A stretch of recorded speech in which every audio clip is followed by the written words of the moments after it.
Astaghfirullah. Bismillahirrahmanirrahim. Assalamualaikum warahmatullahi wabarakatuh.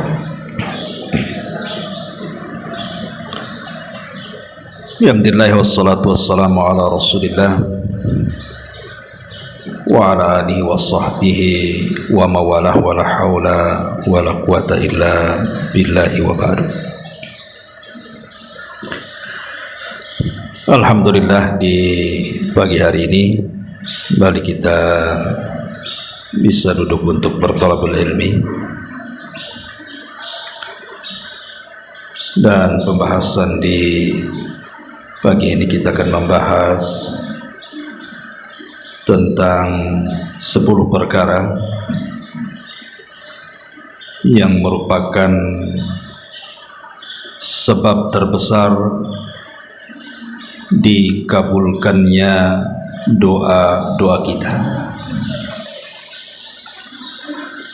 Apa saja 10 perkara yang mempercepat pengkabulan doa kita kepada Allah Subhanahu wa ta'ala?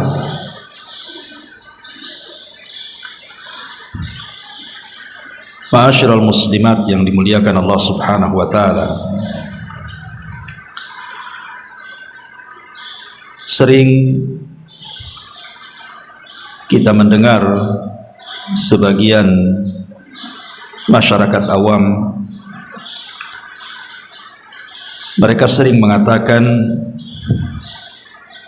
saya sudah banyak berdoa dan berdoa, bahkan bertahun-tahun saya berdoa, tetapi tidak kunjung pula diijabah Allah Subhanahu wa ta'ala. Maka jawabannya adalah, boleh jadi tidak dikabulkan doa kita ini karena ada beberapa perkara. Yang pertama, memang kita ini adalah orang yang tidak berhak mendapatkan pengabulan doa.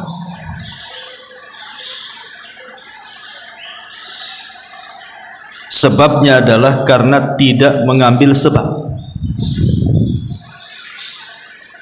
Jadi sebab tidak dikabulkan doa itu karena tidak mengambil sebab bagaimana doa itu supaya diterima. Makanya Allah tidak kabulkan. Atau boleh jadi pengabulan itu sebenarnya kebaikan. Jadi ketika Allah Subhanahu wa ta'ala tidak mengabulkan doa itu, boleh jadi Allah Subhanahu wa ta'ala hendak memberikan kebaikan kepada kita. Karena ada orang-orang yang berdoa kepada Allah Subhanahu wa ta'ala minta diberikan kekayaan, tapi Allah tidak kabulkan. Karena kalau seandainya dia dikayakan, boleh jadi dia makin jauh dari Allah. Karena ada orang-orang itu kalau dimiskinkan sementara dia kaya, dia makin kufur. Ataupun sebaliknya, terkadang dia miskin dekat dengan Allah, dan kalau Allah kayakan semakin kufur kondisinya. Jadi sebab tidak dikabulkan doa itu boleh jadi sebuah kebaikan bagi kita. Atau boleh jadi Allah Subhanahu wa ta'ala mengulur waktu, karena likulli syai'in ajal. Setiap segala sesuatu itu ada waktunya. Terkadang Allah Subhanahu wa ta'ala tidak tergesa-gesa untuk mengabulkan doa kita, tapi Allah berikan waktu, dan Allah Subhanahu wa ta'ala pasti akan kabulkan. Kapan waktunya terserah Allah. Atau boleh jadi Allah Subhanahu wa taala tidak kabulkan di dunia, tetapi Allah Subhanahu wa taala jadikan pengabulan doa itu dalam bentuk pahala yang disimpannya untuk kelak mengangkat derajat kita di surga, sehingga di dunia tidak dikabulkan. Sengaja Allah Subhanahu wa taala simpan sebagai pengangkat derajat kita di surga. Atau boleh jadi Allah Subhanahu wa taala tidak mengabulkan doa kita, bukan tidak dikabulkan permintaannya, tetapi Allah mengabulkan yang lainnya. Yang diminta lain, yang dikabulkan lain pula. Seperti contohnya, kalau di antara kita ada anak kita yang sakit, kemudian kita berdoa kepada Allah Subhanahu wa taala supaya anak kita sembuh. Bertahun-tahun kita ini berdoa supaya anak kita sembuh dari sakitnya, tapi tidak kunjung sembuh. Pertanyaannya, apakah doa kita tidak manfaat untuk anak kita? Kita katakan manfaat. Lah kan enggak sembuh-sembuh anaknya. Dari mana kemudian ada manfaatnya? Ya, bisa saja dia tidak sembuh tapi Allah tidak wafatkan. Boleh saja memang dia tidak disembuhkan tetapi Allah tidak wafatkan dia. Artinya pengabulannya dengan cara menghindarkan bala yang akan menimpa kita. Seperti orang yang meminta kepada Allah supaya usahanya dilancarkan, atau rizkinya diluaskan, atau urusannya dimudahkan. Dia sudah berusaha tuh mencari uang, mencari rizki dengan lelah letih, susah payah, peras keringat dan begitu seterusnya, tapi tetap saja penghasilannya seperti itu. Yang ngojek ke sana kemari ya gitu-gitu saja hasilnya. Jual es ke sana kemari ya segitu juga hasilnya. Apa kita katakan tidak manfaat doanya? Manfaat. Boleh jadi yang harusnya mungkin ketika dia bekerja itu dia kecelakaan, tabrak orang atau nabrak orang atau jatuh kalau dia tukang dari ketinggian. Allah Subhanahu wa taala hindarkan bala-bala seperti itu. Jadi tidak ada doa yang tidak bermanfaat, semua doa itu bermanfaat.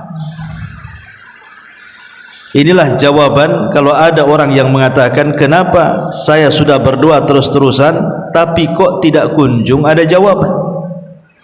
Inilah jawabannya. Di antara 5 perkara yang sudah saya sebutkan. Ma'asyiral muslimat yang dimuliakan Allah Subhanahu wa taala. Nabi sallallahu alaihi wasallam satu hari pernah berkhutbah, khutbah Jumat. Tiba-tiba kemudian ketika Nabi SAW berkhutbah, datang orang Badui, datang ke masjid, sedang khutbah itu Rasul. Kemudian dia mengatakan, ya Rasulullah, ternak-ternak kami mati semuanya, jalan-jalan kami terputus karena kekeringan sehingga belah-belah dan pecah-pecah. Kemudian ternak-ternak kami pun sudah mulai banyak yang mati karena kurang makanan. Berdoalah kepada Allah Subhanahu wa taala agar Allah menurunkan hujannya. Maka Nabi SAW di tengah-tengah khutbah itu langsung mengangkat kedua tangannya ke langit dan mengatakan, Allahumma aghithna, Allahumma aghithna. Ya Allah, berilah hujan kepada kami, ya Allah, berilah hujan kepada kami. Dan riwayat Allahumma skina, Allahumma skina, ya Allah, berilah hujan kepada kami. Lah perawi hadis ini Anas bin Malik radhiyallahu an, menceritakan belum lagi Nabi SAW menurunkan kedua tangannya, tiba-tiba hujan deras, sak deras-deras, dan tidak berhenti selama 1 minggu. Apa yang terjadi? Kebanjiran di mana-mana. Sehingga Jumat berikutnya Arab Badui ini datang lagi mengeluh. Yang tadinya mengeluh minta hujan, sekarang minta diberhentikan hujan. Karena 1 minggu berterusan itu masalahnya. Akhirnya banjir di mana-mana.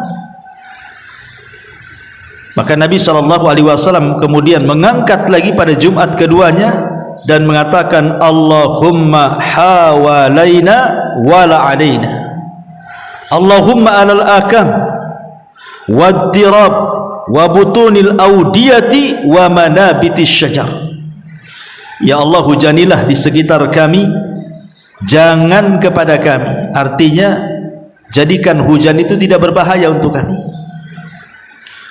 atau kalau memang berbahaya, ya Allah, pindahkan hujan itu ke daratan-daratan tinggi, beberapa anak bukit, dasar-dasar lembah, ataupun beberapa tanah yang menumbuhkan pepohonan di situ.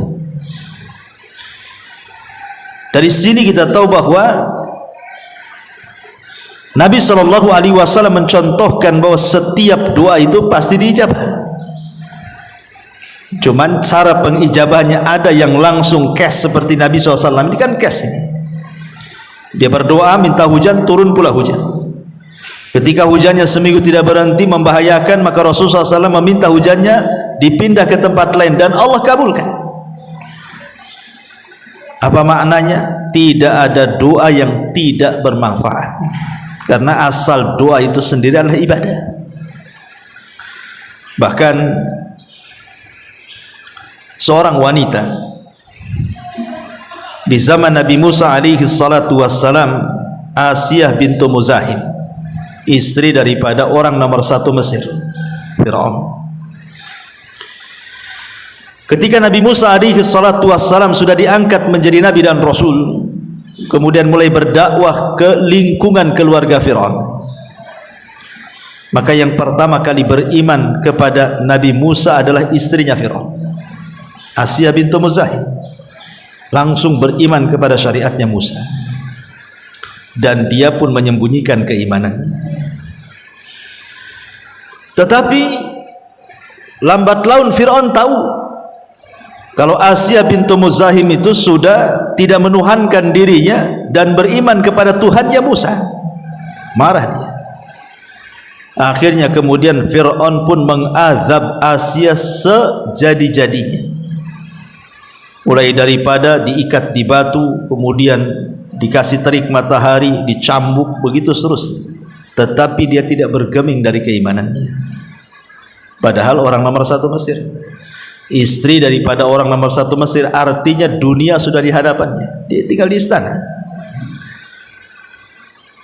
Lah ketika kemudian satu hari Fir'aun itu sudah tidak sanggup lagi memurtadkan istrinya untuk menyembah dirinya, maka Fir'aun pun mengambil sikap untuk membunuhnya dengan cara melemparkan dari atas tebing. Lah saat dilempar itulah Asiyah bintu Muzahim tidak ada tempat mengadu kecuali kepada Allah. Pada siapa lagi? Yang dihadapi orang nomor 1 Mesir, tentaranya banyak. Kepada siapa dia bisa mengadu kecuali kepada Allah, kan begitu? Dia tahu bahwa hanya Allah yang bisa mengabulkan doanya. Makanya saat dilempar itulah, maka Asiyah bintu Muzahim berdoa dan doanya diabadikan dalam Al-Quran.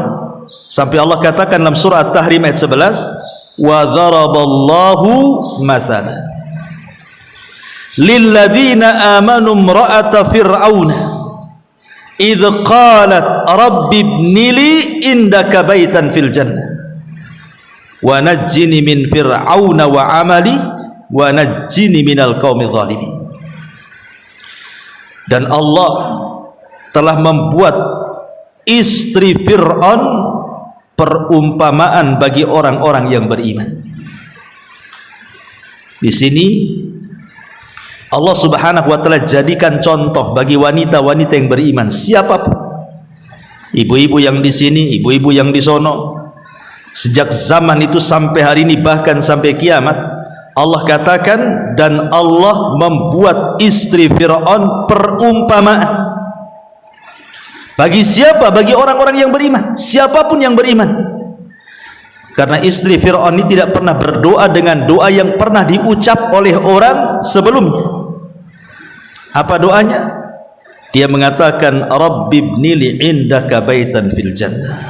Ya Rabb. Lihat bagaimana istri Fir'aun. Dia mengadu kepada Allah Subhanahu wa taala dan mengatakan, Ya Rabb. Ingat, siapapun yang mengucapkan Ya Rabb, maka Allah tidak mungkin menyia-nyiakan kita, karena kita mengikrarkan kerububiahan Allah. Masalahnya, Ya Rabb, ibnili, bangunkan untukku, indaka, di sisimu, baitan fil jannah, sebuah istana di sorga. Doa ini belum pernah diucapkan orang sebelumnya. Di mana Asiyah bintu Muzahim berdoa kepada Allah, tidak apa-apa, nyawaku hilang, istanaku lenyap, kesenangan duniaku sudah tidak ada masalah, tetapi Ya Rabb, saya minta jadikan aku tetanggamu dan bangunkan untukku rumah di sorga. Istrinya Fir'aun mendahulukan tetangga sebelum rumah. Dan di sini kaidah juga sering saya ucapkan kan di sini, ibu kalau cari rumah jangan melihat rumahnya dulu, tapi lihat tetangganya. Ibu udah bosan nih di sini, mau pindah ke perumahan yang lain, jangan dilihat rumahnya dulu. Karena kebanyakan kita ini kalau cari rumah pasti rumahnya dulu kan dilihat. Bagus enggak? View-nya ada enggak? Pasumnya ada enggak? Jalannya lebar enggak? Bukan itu yang diajarkan Al-Quran. Sebelum melihat rumah itu, lihat tetangga di sekitarnya, muslim atau kafir, ada tempat ibadahnya atau tidak, lingkungannya islami atau tidak, mayoritas orang di situ siapa, bisa istiqomah enggak kalau saya tinggal di sini, akidah saya bisa berubah atau tidak, makin semangat ibadah atau tidak. Itu yang harusnya dipikirkan dulu. Kalau fasilitas mendekatkan diri kepada Allah sudah ada di perumahan itu, baru ibu koclok tuh, tinggal nyari rumahnya yang mana, mau dihuk, mau kopel, mau apa, terserah. Makanya di sini istrinya Fir'aun mengajarkan satu doa, Rabbibnili indaka, Ya Rabb, bangunkan untukku di sisimu. Maksudnya jadikan aku tetanggamu. Baru setelah itu baitan fil jannah, satu istana di sorga. Wa najjini min fir'auna wa amali, dan selamatkan aku dan si Fir'aun itu, dari si Fir'aun itu dan semua perbuatan kufurnya. Wa najjini minal qaumidz zalimin, dan selamatkan aku juga dari kaum yang zalim. Lihat di sini Al-Quran mengajarkan kepada kita, setiap manusia itu pasti ada masalah, tidak mungkin tidak ada masalah. Sering saya katakan, masalah itu pasti akan ada dan silih berganti, bahkan terkadang beruntun. Namanya masalah. Lah istri Fir'aun ini kan jelas-jelas dia mendapatkan ujian yang luar biasa kan. Dia sudah tidak dapat fasilitas lagi, yang ada justru disiksa hanya karena dia mengatakan amantu bi rabbi Musa, aku beriman kepada Rabbnya Musa. Semua kenikmatan dunia ini putus. Padahal kalau seandainya istri Fir'aun itu diam-diam saja, tidak beriman kepada Nabi Musa, apapun dari dunia itu sudah ada di hadapan dia loh. Dia ratunya, mau apapun ada di depan dia. Mau dayang tinggal panggil, mau makan tinggal makan, mau minum tinggal minum. Apalagi yang kurang dari istri Fir'aun ini? Apalagi Fir'aun ini memang cinta dengan Asiyah bintu Muzahim, tetapi dia lebih mendahulukan keimanan dibandingkan nikmatnya dunia. Tapi syahidnya di sini, bagaimana istri Fir'aun mengajarkan kepada kita, jangan pernah mengadu kepada siapapun kecuali kepada Allah. Karena itulah sandaran kita dalam hidup kita. Ibu boleh bawa anak ke rumah sakit, tetapi sebelum ibu ini mengadu kepada dokter soal sakit anak ibu itu, adukan sakitnya dulu kepada Allah. Itu maksudnya ya. Kita punya anak sakit ingin berobat, atau kita sedang sakit ingin berobat, lah sebelum kita minta supaya dokter mengobati kita, minta dulu kepada Allah. Maksudnya sandarkan dulu kepada Allah, baru kepada manusia. Karena dokter pun tidak memiliki kesembuhan di tangannya, dia kan hanya sebab saja, usaha. Buktinya dokter sakit saja dia diobati dengan dokter yang lainnya. Kenapa kalau dia seorang dokter, kalau dia sakit, kenapa tidak diobati sendiri? Bahkan terkadang seorang dokter itu sakit, dioperasi dokter lain, mati pula dia ya. Saya punya kawan itu seorang dokter, dioperasi koma, mati. Padahal dokter itu diobati dokter lain, bukannya sembuh, malah mati. Artinya bahwa kesembuhan bukan di tangan dokter, kesembuhan itu di tangan Allah.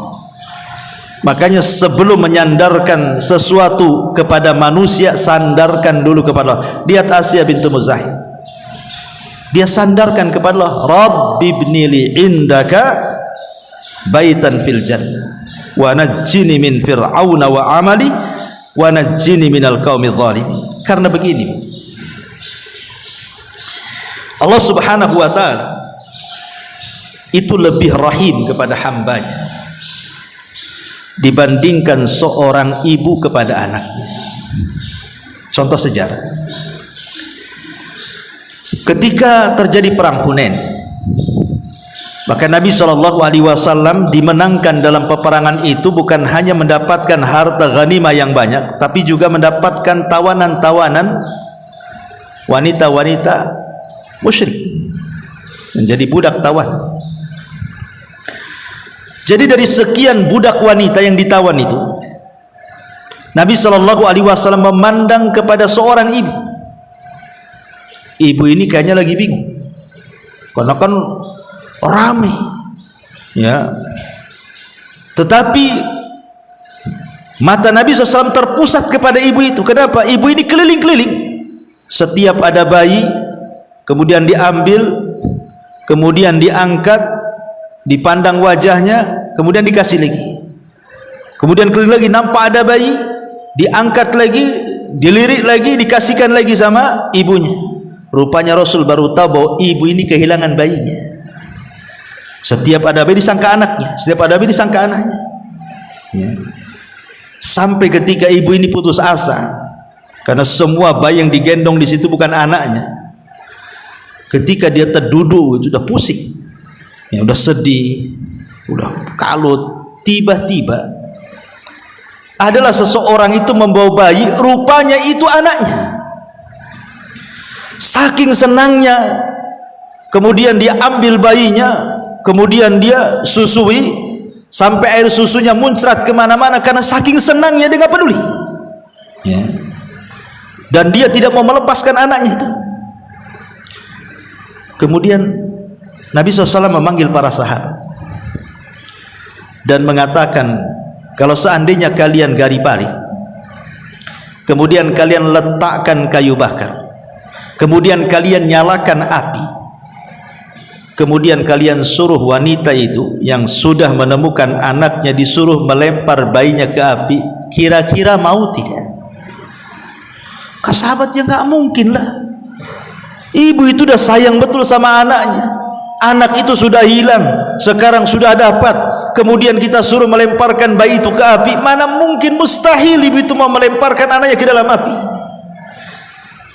karena ibu itu sayang. Maka Nabi SAW mengatakan, Allahu arham bi ibadihi, Allah lebih sayang dengan hamba-hambanya dibandingkan ibu itu dengan anaknya. Apa kata Rasul? Allah jauh lebih sayang kepada hamba-hambanya dibandingkan ibu itu dengan bayinya. Kalau saya buat analogi begini, Ibu punya anak, nakal sanakal-nakal, durhaka sadurhaka-durhakanya, kurang ajar dengan kita. Tapi satu hari anak ini diberikan hidayah, akhirnya minta maaf kepada kita.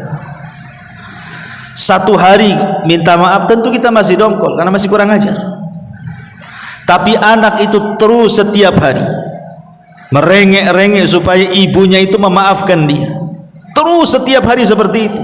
Memang dia menyesal, dia tidak akan berbuat lagi, dia sudah minta maaf. Pokoknya dia terus memelas kepada ibunya. Kira-kira Bu, memaafkan gak ibu? Pasti akan dimaafkan. Tak mungkin tidak dimaafkan. Anak senakal apapun, kalau sudah nampak baiknya, apalagi mau bertobat, apalagi terus setiap hari meminta maaf dan nampak kebaikannya, saya kira hati ibu akan luluh. Tak mungkin gak luluh, pasti akan luluh, pasti akan memaafkannya, boleh jadi akan merangkulnya lagi. Lah Allah subhanahu wa ta'ala jauh lebih memaafkan hamba-hambanya dibandingkan seorang ibu yang dirhakai anaknya kemudian minta maaf kepadanya. Allah lebih sayang dengan hamba-hambanya. Artinya kalau kita ada masalah kemudian mengadukan perkara kepada Allah subhanahu wa ta'ala, mustahil, Allah tidak mungkin tidak mengabulkan doa kita. Kalau kita ketuk terus. Makanya sering saya katakan, tidak ada yang mustahil bagi Allah. Kalau setiap hari di jam-jam mustajab doa kita terus mengetuk pintu langit agar Allah mengabulkan doa kita, yakin, husnudzon kepada Allah azza wa jalla, penuh dengan keyakinan, penuh dengan kerendahan, pasti Allah kabulkan. Rahasia ini yang terkadang luput kepada orang tua yang berputus asa dengan kenakalan anaknya. Ustaz, saya sudah tidak bisa lagi nasihati anak saya. Jangankan lagi suruh sholat, suruh baik saja susah. Saya sudah angkat tangan. Sebagian ibu yang lainnya, aduh, boro-boro katanya mau sholat, tidur aja anak saya itu. Kadang-kadang bertengkar pula dengan anak gara-gara disuruh sholat tak mau. Sekarang anak saya sudah besar, kita ini mau berperang pula sama anak gara-gara nyuruh sholat. Sebenarnya kuncinya supaya anak kita ini mudah untuk sholat itu salah satunya apa? Ketuk pintu langit. Ketuk pintu langit. Yang mengeraskan hati anak kita siapa? Allah. Yang melembutkannya juga Allah. Coba kalau seandainya kita ini punya anak sanakal-nakalnya, ibulah setiap sepertiga malam berdoa, setiap malam, atau di waktu-waktu mustajab saat hujan turun, umpamanya, saat di antara adzan dan qomat, di hari Jumat setelah asar sebelum maghrib, terus seperti itu setiap hari pintu langit ibu ketuk, mustahil Allah tidak kabulkan.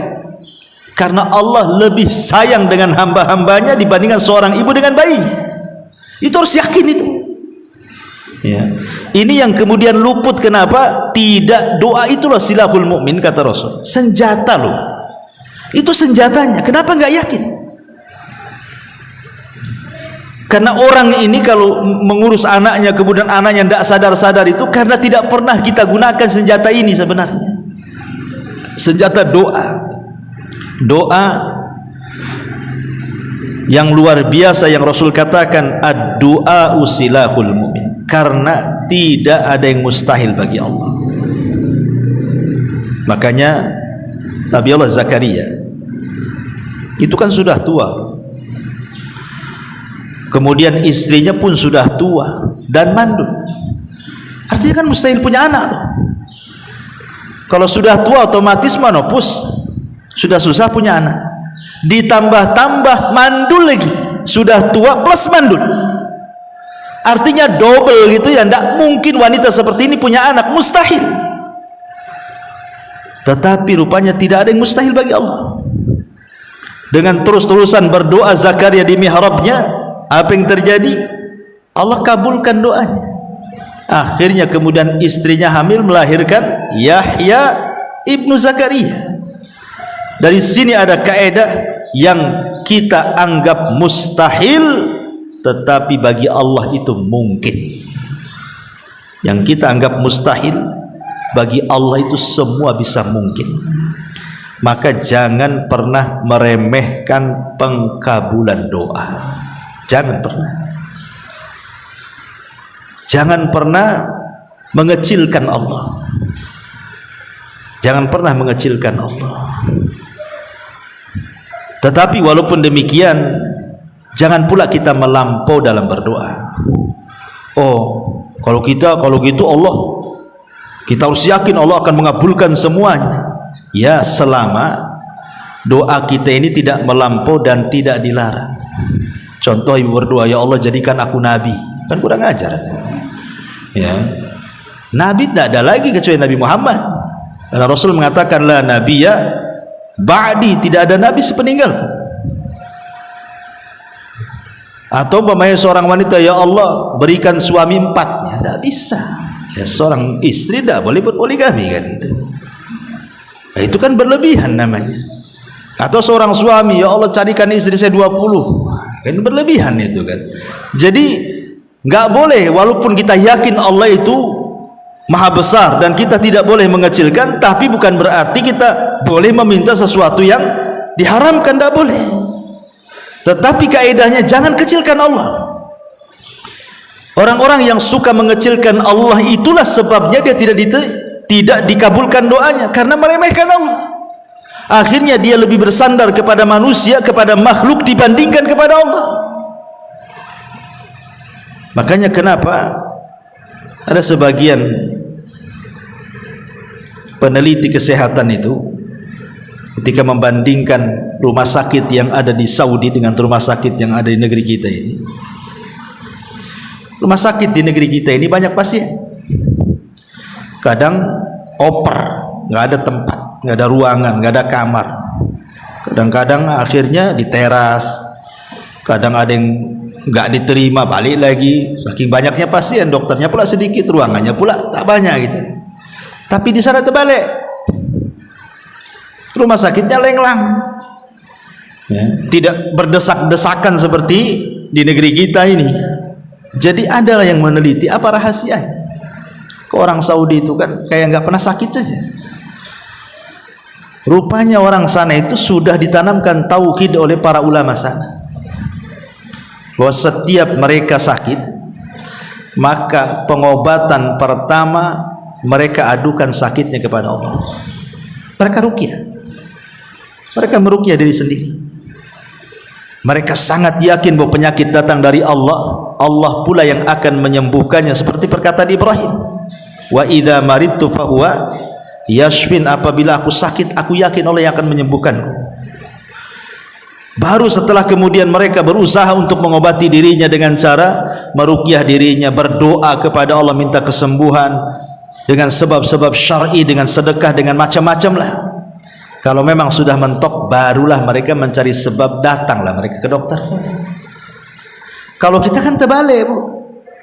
Kalau sakit pertama kali datang ke dokter dulu. Tolong dok, sembuhkan saya, sembuhkan anak saya. Dokter loh, bukan Tuhan. Ya. Dokternya pula orang awam, tidak pernah ngaji. Ya, saya berusaha, sisanya kepada Allah katanya. Allah pula dikasih sisa tuh dokternya ini. Jadi ada orang-orang yang kemudian tidak yakin dengan Allah, dia lebih yakin dengan manusia. Baru kalau sudah mentok, rumah sakit angkat tangan, dokter angkat tangan, baru dia tawakal kepada Allah. Ya sudah, kalau mau sembuhkan ya sudah, sabar. Kan nggak begitu harusnya. Dia nggak yakin dengan Tuhan kalau yang seperti ini. Harusnya kan minta dulu kepada Allah, baru kepada makhluk. Kepada makhluk itu hanya sebab saja, karena makhluk sendiri tidak punya kesembuhan menyembuhkan orang. Lah di sini pembahasan kita di pagi hari ini, kita akan mencoba mengupas 10 perkara yang disebutkan oleh para ulama tentang 10 yang sangat besar perannya di dalam pengabulan doa. Yang pertama, ulama mengatakan al-ilha'u was-sabru wa adamul isti'jali. Al-ilha, ilha itu merengek, Seperti anak kecil meminta kepada kita, merengek, guling-guling, nangis-nangis, kan kasihan juga, lama-lama dikasih juga kan itu kepada makhluk tuh ya. Dan juga sabar dan tidak tergesa-gesa, karena salah satu doa ditolak itu ketika kita tergesa-gesa. Apa makna tergesa-gesa? Dia mengatakan, kata Nabi SAW, da'autu wa da'autu falam ara yastajibli. Aku sudah berdoa dan berdoa dan berdoa dan berdoa, tapi tidak ada tanda-tanda dan kunjung dikabulkan Allah. Justru kata-kata ini yang menjadikan doa tidak akan diterima. Kalau kita sampai ngomong, saya ini sudah banyak kali berdoa tapi kok nggak dikabul-kabulkan, justru tidak akan dikabulkan kalau dia ngomong gitu. Jangan pernah ngomong seperti itu. Jangan pernah kita ngomong, aku sudah banyak berdoa, sudah berbulan-bulan, bertahun-tahun kok nggak dikabul-kabulkan ya. Jangan bicara seperti itu. Karena tadi di awal muqaddimah ada 5 sebab kenapa doa tidak dikabulkan. Mudah-mudahan nyatat ya. Ini yang pertama. Karena begini Bu ya, Allah Subhanahu wa ta'ala tidak akan bosan, tidak akan bosan memberi pahala, memberi pemberian yang kita minta tanpa terputus. Allah tidak akan bosan. Justru yang bosan itu kita meminta kepada Allah, karena lama meminta kok nggak dikabul-kabulkan, akhirnya bosan. Padahal Allah itu tidak bosan memberikan pahala, karena asal doa itu sendiri ibadah. Artinya kalaupun tidak kunjung, tidak nampak, tidak ada tanda-tanda dikabulkan doa, sebenarnya ibu dengan doa itu sudah dapat pahala. Sudah dapat pahala gitu ya. Pahalanya itu kalau ibu sekali doa dapat pahala. Terus hakikatnya sedang mengumpulkan pahala. Karena orang yang tidak pernah berdoa kepada Allah dinyatakan sombong. Sombong dia, orang yang tidak meminta kepada Allah Azza wa Jalla. Karena mustahil bagi Allah Subhanahu wa ta'ala tidak akan mengabulkan doa kalau dia benar-benar berdoa kepadanya. Makanya Rasul mengatakan, wallahi la yamallullahu hatta tamallu. Demi Allah, Allah tidak akan pernah bosan sampai kalian yang bosan.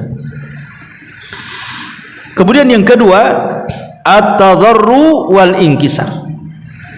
At-tadarru wal inkisar. Tadarru dan inkisar itu artinya kita merasa hina, merasa rendah di hadapan Allah. Kita ini betul-betul seorang hamba di hadapan Tuhan. Kalau dalam kehidupan di masyarakat saja, terkadang seorang pembantu ya, takut dengan majikannya, merasa terhina. Kenapa kemudian kita lebih terhina lagi di hadapan Allah? Harusnya kan seperti itu. Lah karena syarat diterima doa itu ketika kita berdoa kepada Allah, kemudian kita betul-betul merasa kita ini seorang hamba, budaknya Allah. Dari sini diajarkan supaya tidak sombong. Jangan pernah sombong bahwa Allah itu zat yang maha kuasa, Al-Aziz yang maha mampu untuk menyakiti siapapun, dan tidak ada siapapun yang mampu menyakiti Allah Azza wa Jalla. Ini yang kedua. Yang ketiga, as-sidq wal ikhlas. Jujur dan penuh dengan keikhlasan saat berdoa. Harus jujur dalam berdoa. Kemukakan semuanya kepada Allah Azza wa Jalla. Enggak boleh ada yang disembunyikan. Pasti Allah Subhanahu wa ta'ala mendengar doa kita kok, nggak mungkin nggak mendengar. Kemudian ikhlas. Ikhlas itu artinya betul-betul karena Allah berdoanya, betul-betul karena Allah, bukan karena dunia, bukan karena orang lain. Makanya kenapa Allah mengatakan fad'ullaha mukhlisina lahuddin, berdoalah kepada Allah, mintalah kepada Allah dengan penuh keikhlasan. Karena begini, kalau kita lihat sejarahnya orang-orang musyrik di zaman dulu, ketika pasukan Abraha hendak menyerang Ka'bah, maka Abraha mengutus seorang utusan untuk menanyakan siapa pemimpin Arab. Maka orang-orang mengatakan Abdul Muthalib. Maka Abraha mengatakan, panggil Abdul Muthalib kemari. Maka Abdul Muthalib dipanggil.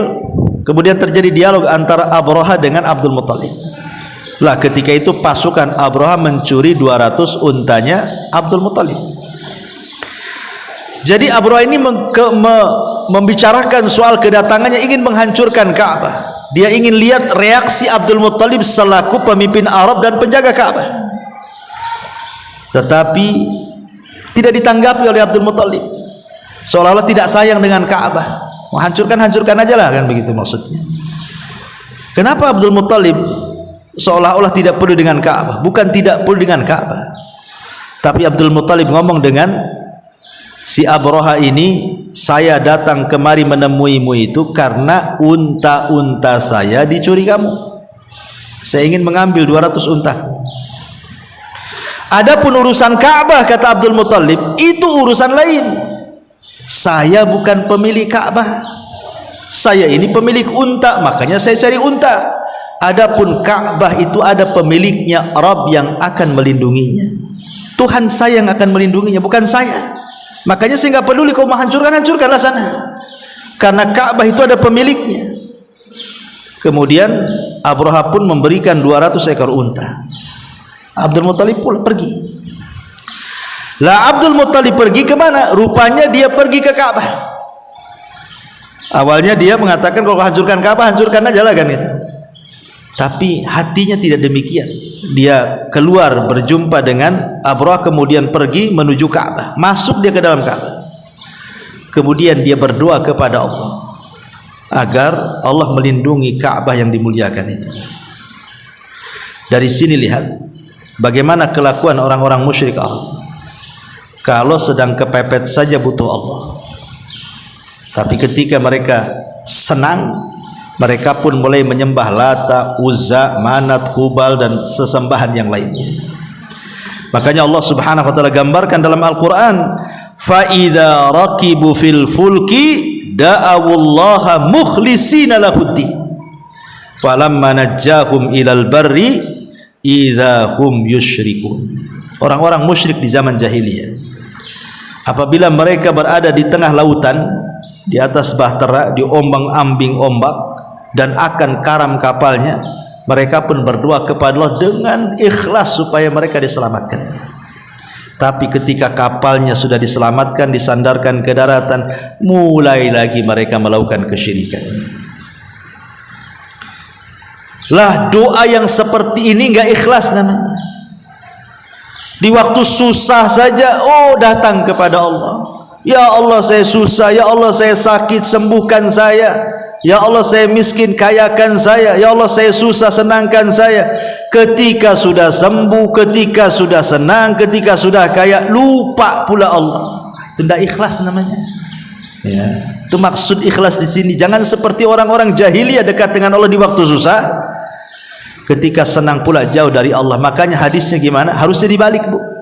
Ta'arraf ilallah firraha ya'rifka fisyiddah. Kenali Allah di waktu senang supaya Allah kenal di waktu sulit. Jangan dibalik. Kondisi kita ini dibalik. Kalau ibu datang ke rumah sakit, hampir semua lisan orang yang sakit itu, oh ada yang istighfar, ada yang zikir, ada yang macam-macam, kan kita sering mendengar itu di rumah sakit tuh tasbihnya nggak lepas ya. Ada yang baca Quran, ada yang apa tuh di rumah sakit. Iya lagi sakit ya, coba keluar dari rumah sakit dah sembuh, dah lupa tuh zikir-zikir itu. Harusnya ketika senang itulah ingat Allah, sehingga ketika kita sulit Allah ingat kita. Nah itu namanya ikhlas. Ikhlas dalam berdoa ya. Makanya ini penting juga, as-sidqu wal ikhlas adalah kejujuran dan keikhlasan saat berdoa. Ini yang ketiga. Yang keempat, al-khusyu'u wa hudurul qalbi. Al-khusyu' wa hudurul qalbi. Khusyuk dan hadirkan hati. Maksudnya khusyuk dan hadirkan hati itu apa? Maksudnya ibu harus yakin, husnudzon, berbaik sangka kepada Allah, yakin Allah itu pasti akan mengabulkan. Makanya orang tidak boleh berdoa itu, ya Allah ighfirli in syi'tah, ampuni aku jika kau mau. Kok gitu doanya? Jika kau mau ya kayakan aku, jika kau mau sembuhkan aku. Itu tidak yakin. Doa itu harus keyakinan. Allah itu zat yang maha yakin keberadaannya, maka jangan berdoa kecuali dengan keyakinan. Zat yang maha yakin harus berdoa dengan penuh keyakinan. Jangan kita yakini Allah itu ada, ragu-ragu pula saat berdoa. Nggak boleh ragu-ragu. Ya Allah sembuhkan saya, tapi nggak yakin saya sembuh katanya. Lah kok bisa gitu? Ya, karena dokter sudah vonis saya 3 hari lagi mati nih. Kata siapa? Yang ngasih umur itu Allah Azza wa Jalla. Maka Nabi SAW sampai mengatakan, ud'ullaha wa antum muqinuna bil ijabah wa'lamu annallaha la yastajibu du'a min qalbin ghafilin lahin, kata Rasul. Berdoalah kepada Allah sementara engkau yakin bahwa Allah mengabulkan kita. Jangankan cerita doa, Bu. Dalam dunia perobatan ada yang namanya istilah sugesti. Sugesti, tahu kan Ibu istilah sugesti itu? Ada orang yang cocok dengan bodrek saja, kena paramek nggak cocok tuh. Ada orang cocoknya dengan puyer, ya, kena panadol nggak hilang tuh kepalanya. Kenapa kok begitu? Kan sama-sama isinya juga ada paracetamolnya, ada macam-macamnya kan begitu ya. Itu sugesti yang berlebihan kan, seolah-olah yakin nih kalau bodrek ini pasti saya sembuh. Paramek 3 butir pun tetap aja sakit kepala. Ada orang itu hanya satu, itu sebenarnya sama aja isinya. Boleh jadi racikannya sama, mungkin dosisnya sama, tapi keyakinan yang berbeda kan. Itu soal kesehatan loh. Makanya zaman dulu kalau ada orang datang ke kiai, kemudian dikasih air gitu kan, bacakan Fatihah, dikasih ludahnya kiai, bah, minum, sembuh dia. Karena yakin dengan Pak Kiainya kan, yakin tuh dengan air ini pasti berkah ini, udah didoakan sama Pak Kiai itu. Ya, padahal dia hanya baca Fatihah saja, tapi dia yakin tuh. Lah artinya sugesti itu juga dalam dunia nyata pun memang bisa tuh. Apalagi kalau berdoa kepada Allah, harus yakin harusnya bahwa Allah itu pasti mengabulkan doa kita. Yakin seyakin-yakinnya, khusyuk sekhusyuk-khusyuknya, tampakkan hati. Makanya Rasul mengatakan, ketahuilah bahwa Allah tidak akan mengabulkan doa dari hati yang lalai dan hati yang tidak yakin. Maka khusyuk, hadirkan hati penuh dengan keyakinan, itu diantara penyebab mustajab doa. Nah, ini yang nomor 4. Yang nomor 5, amalus salihat. Iringi doa dengan amal saleh. Doa saja tidak cukup, harus diiringi dengan amal yang baik. Allah Subhanahu wa taala ketika menceritakan soal Zakaria, Allah katakan, wa Zakaria idza nada rabbahu rabbi la tadharni fardan wa anta khairul warithin fastajabna lahu wa wahabna lahu Yahya wa aslahna lahu zawjahu innahum kanu yusari'una fil khairat wa yad'unana raghaban wa rahaban wa kanu lana khashiin. Dan Zakaria ketika menyeru Rabbnya, ya Rabb, jangan kau tinggalkan aku sendiri, dan engkau sebaik-baik pemberi waris, maksudnya pemberi keturunan. Maka Allah kabulkan tuh Zakaria, dan Allah berikan kepada Zakaria Yahya, dan kami perbaiki dia dan juga istrinya. Kenapa? Karena mereka keluarga Zakaria itu kanu yusari'una fil khairat. Mereka adalah orang-orang yang bersegera melakukan kebaikan, dan mereka berdoa kepada kami dengan penuh harap dan takut, dan mereka orang-orang yang khusyuk saat beribadah kepada kami. Artinya sebab pengkabulan Zakaria dan keluarganya itu sehingga minta anak Allah kabulkan, karena memang kehidupan Zakaria dan istrinya adalah orang-orang yang bersegera melakukan kebaikan. Jadi salah satu penyebab besar doa itu diterima Karena ada amal-amal soleh yang lainnya yang menopang doanya tuh. Contoh umpamanya ibu ingin sembuh, sakit, ya Allah sembuhkan saya. Ditopang dengan cara apa? Selain juga minta kepada Allah, datang ke dokter minta obat, juga sedekah. Karena sedekah juga salah satu penyembuh. Ya. Iringi dengan amalan yang lainnya. Minta doa orang-orang yang soleh, kan itu bentuk tawasul juga. Ya, jadi iringi dengan amal soleh yang lainnya, jangan terpatok dengan doanya saja. Ini juga yang nomor 5. Yang nomor 6, thayyibul mat'ami wal malbas. Ini juga pengaruh besar.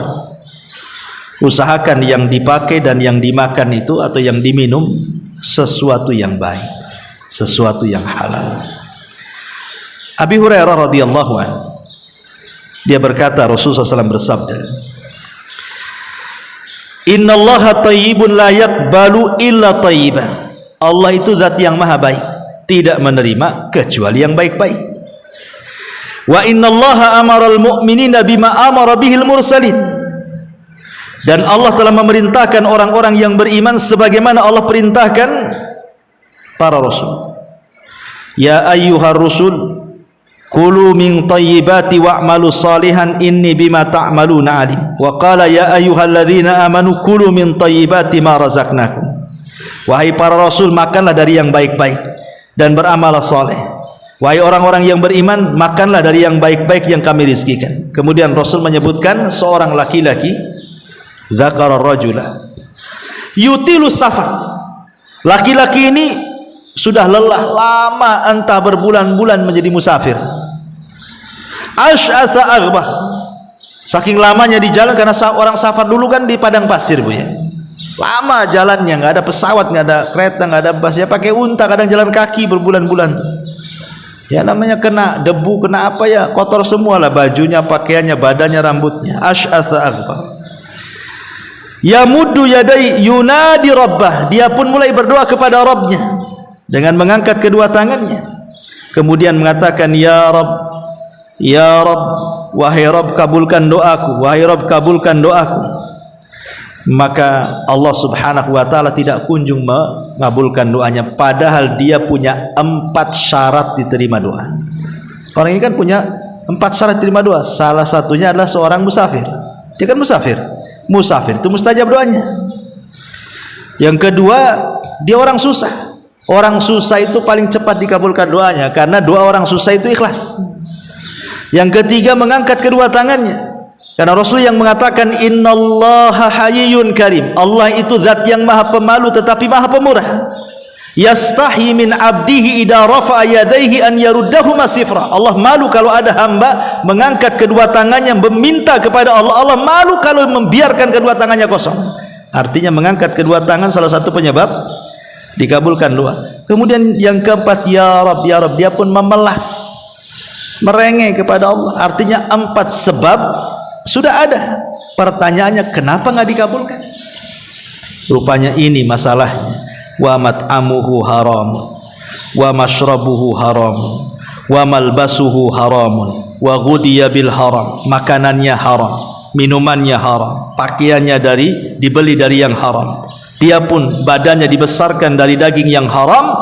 Fa anna yustajabulah. Bagaimana akan dikabulkan doanya tuh? Bayangkan, 4 penyebab doa terkalahkan dengan 1 penghalang doa. Dia kan sudah punya 4 tuh, harusnya doanya dikabulkan, tapi 1 penghalang doanya, karena makanan yang dimakan haram. Maka yang 4 gak ada gunanya. Nah, maka ini juga kenapa kemudian doa-doa kita tidak pernah dikabulkan. Boleh jadi salah satunya adalah faktor masalah makanan, ya, makanannya haram, tidak halal, dan begitu seterusnya. Yang nomor 7, at-taubatu wal istighfar. Bertobat dan istighfar. Tobat dengan istighfar itu beda. Kalau tobat itu perbuatan, kalau istighfar itu ucapan. Dan ini harus digandengkan antara istighfar dan tobat itu. Orang kalau hanya istighfar saja tidak cukup. kalau dia tidak diiringi dengan perbuatan. Saya megang botol minuman sambil degak, astagfirullahaladzim, minum lagi, astagfirullahaladzim, diterima? Mana bisa, karena baru istighfar kan. Kalau astagfirullahaladzim buang homernya, itu baru benar tuh ya. Astagfirullahaladzim minum lagi, habis minum astagfirullahaladzim lah, ngapain itu? Ibu habis kumpul-kumpul lagi gibah, tersadar, astagfirullahaladzim kita lagi gibahin orang, nyambung lagi ya, astagfirullahaladzim, jadi main-main jadinya kan. Kalau astagfirullahaladzim langsung pergi dari situ, astagfirullahaladzim kita gibahin orang, anak pulang dulu, gitu harusnya. Astagfirullahaladzim tapi masih dengerin ya, handsetnya dibuka pula, ngomong apa orang tuh. Ini kan nggak bisa kayak gini, itu belum tobat namanya. Makanya tobat dan istighfar itu dua kata harus bersambung, lisan dan perbuatan. Nah, salah satu mustajab doa itu ketika seseorang itu berdoa didahului dengan tobat dan istighfar, kemudian berdoa setelahnya, maka doanya manjur. Makanya kenapa kalau kita lihat dalam surah Al-Qasas ayat 16 Allah mengatakan, Rabbi inni zalamtu nafsi faghfirli faghfaralah. Ya Rabb, aku sudah mendolimi diriku, ampuni aku. Maka setelah dia istighfar meminta ampun, apa kata Allah? Faghfaralah, maka Allah pun ampuni dia. Allah ijabah, Allah ampuni dia. Setelah dia meminta ampun dan bertobat, baru datang ampunannya kepada Allah Subhanahu wa ta'ala. Sama dengan Nabi Adam. Nabi Adam ketika diturunkan di dunia di mana? Ada yang mengatakan di Sri Lanka, di India sana. Kemudian Hawa diturunkan di mana? Di Jeddah. Kemudian keduanya saling mencari, sampailah di satu tempat dan saling mengenali, disebut dengan Arafah. Disitulah Allah Subhanahu wa ta'ala turunkan kalimat pertama yang dibaca Adam dan juga Hawa. Apa kalimat pertama yang diucapkan Adam dan Hawa saat berjumpa di Arafah? Rabbana, gimana? Rabbana zalamna anfusana wa illam taghfir lana wa tarhamna lanakunanna minal khasirin. Inilah ucapan pertama yang diucapkan Nabi Adam di bumi. Rabbana zalamna anfusana, ya Rabb, kami sudah mendolimi diri kami. Fa illam taghfir lana, kalau engkau tidak mengampuni dosa kami dan engkau tidak merahmati kami, tentu kami termasuk orang yang rugi. Setelah Adam dan Hawa betul-betul bertobat, apa kata Allah? Fataba alaihi, baru turunlah ampunan tobat dari Allah Azza wa Jalla, kabulkan permintaannya. Dari sini menunjukkan bahwa doa itu kalau ingin dikabulkan, dahului dengan istighfar dan juga tobat. Kemudian yang nomor 8, adamud du'a bismin aw qati'ati rahim.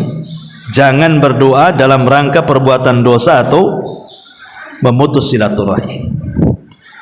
Ya Allah, hancurkan saja orang sebelah itu, dia saingan dengan saya. Nah, itu kan menghancurkan bisnis orang, tidak boleh lah kan itu. Ya Allah, ini saudara saya ini jahat sama saya, kirim penyakit biar dia mati ya Allah. Nah, ini tidak bisa lah kan itu. Doa untuk sebuah keburukan atau perbuatan dosa nggak akan dikabulkan ya. Kemudian yang nomor 9, hamdulillah wassana alaihi baina yadayi doa. Sebelum berdoa puji dulu Allah. Sama dengan makhluk kan. Ibu kalau mau merayu orang karena ingin meminjam sesuatu atau meminta sesuatu, kan salah satu jurusnya supaya dia ngasih permintaan kita atau kita hendak meminjamkan sesuatu, pasti ibu rayu dulu tuh. Entah dengan perbuatan ibu dekat-dekat dengan dia, entah dengan cara muji-muji dia, entah dengan cara akrab-akrab dulu dengan dia, kan begitu. Baru setelah itu pinjam uang. Tidak mungkinlah ibu baru kenal tiba-tiba pinjam uangnya, dikasih nggak dikasih, baru kenal kok. Ya pasti kenalan dulu, diakrabi dulu. Oh, nampak ini tasnya kalau datang ke pengajian besar tasnya, jangan-jangan isinya uang semua ya. Mulai didekati, dirayu, Rupanya buku catatan, ya kan? Intinya bahwa seseorang itu mendekati manusia saja pasti dipuji dulu, didekati dulu. Maka Allah itu mimbabil aula. Nama ini mafhum aulawi. Sama manusia saja terjadi, apalagi sama Allah, gitu maksudnya. Ya. Kemudian yang nomor 10, at-tawassul lillahi inda du'a. Berdoalah dengan cara tawassul. Tawassul itu mencari perantara. Dengan cara apa? Pertama, menyebut Asmaul Husna. Asmaul Husna itu yang kita kenal 99 nama. Dari 99 nama itu pasti ada satu yang disebut dengan Ismul A'zam. Dan Rasulullah SAW mengatakan siapapun yang berdoa bertepatan dengan Ismul A'zam mustajab doanya. Tapi kan Ismul A'zam, nama yang agung dalam Asmaul Husna, kan menjadi khilaf para ulama, yang mana satu? Ada yang mengatakan Al-Hayyu Al-Qayyum, ada yang mengatakan Allah, ada yang mengatakan yang lainnya. Maka Aisyah radhiyallahu anha mengatakan Ismul A'zam, nama yang agung di dalam Asmaul Husna itu sama dengan malam Lailatul Qadar di 10 akhir Ramadan. Tidak tahu letaknya di mana, sehingga harus mencari, kan? Lah begitu juga kalau ibu berdoa membaca 99 nama, pasti kalau dibaca semua pasti bertepatan dengan Ismul A'zam. Nggak mungkin tidak, bukan? Kan yang dari 99 nama Ismul A'zam kita kan nggak tahu yang mana satu. Tapi kalau kita baca semua ya pasti kenal lah. Ya. Makanya Rasul mengatakan siapa yang berdoa bertepatan dengan Ismul A'zam nggak mungkin ditolak doanya, pasti mustajab. Makanya bertawasulah dengan nama-nama Allah, sebutkan 99 nama itu, ya, baru kita berdoa. Ustaz gak hafal, tengok buku lah. Kemudian yang kedua, tawasul dengan amal soleh. Dengan amal soleh, ibu lagi sulit, teringat dulu pernah sedekah. Ya Allah, kalau sedekah dulu saya ikhlas, tolonglah diterima.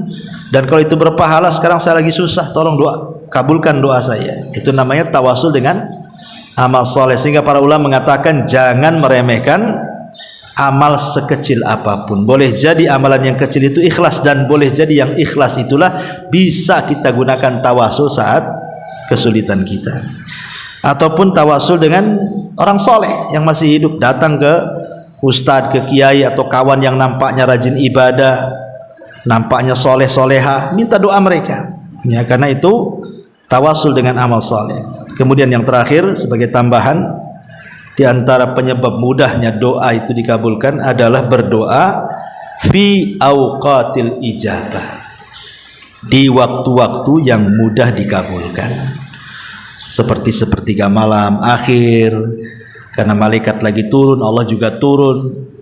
Minta kepada Allah di sepertiga malam akhir, atau hari Jumat setelah asar sampai maghrib, atau di antara adzan dan qomat, atau ketika ibu safar, atau ketika turun hujan, ya, itu semua waktu-waktu mustajab doa, ya, jadi itu juga sangat mempengaruhi. Atau ketika di waktu sujud, ya, di waktu sujud, ya, makanya ada seorang syekh itu ditanya soal doa setelah sholat, maksudnya doa masalah. Habis sholat langsung angkat tangan, habis sholat wajib maksudnya, langsung angkat tangan meminta sesuatu. Apa kata syekh ini? Aneh, waktu sholat kau tak minta, setelah sholat kau minta, katanya. Waktu sholat itulah minta. Dekat-dekatnya kita dengan Allah itu ketika sujud, itulah minta. Dan sudah sholat sibuk minta, sudah sholat itu zikir, bukan minta. Waktu sholat itulah minta, itu karena dekat-dekatnya hamba dengan Allah itu waktu sujud itulah, itulah minta di situ.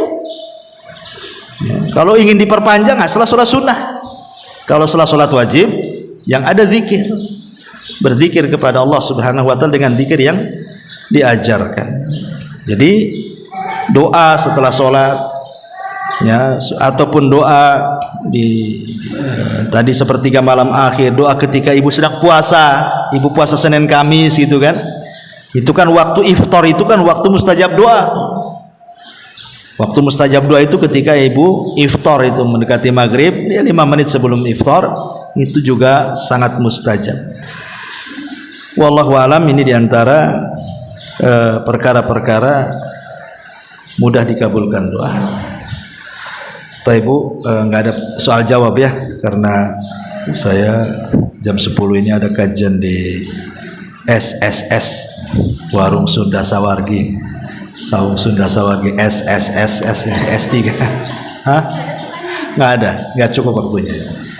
Dari sini ke Batam Center ini seperempat jam, bisa 20 menit juga kan. Soal lain kesempatan lah kita kata jauh. Allah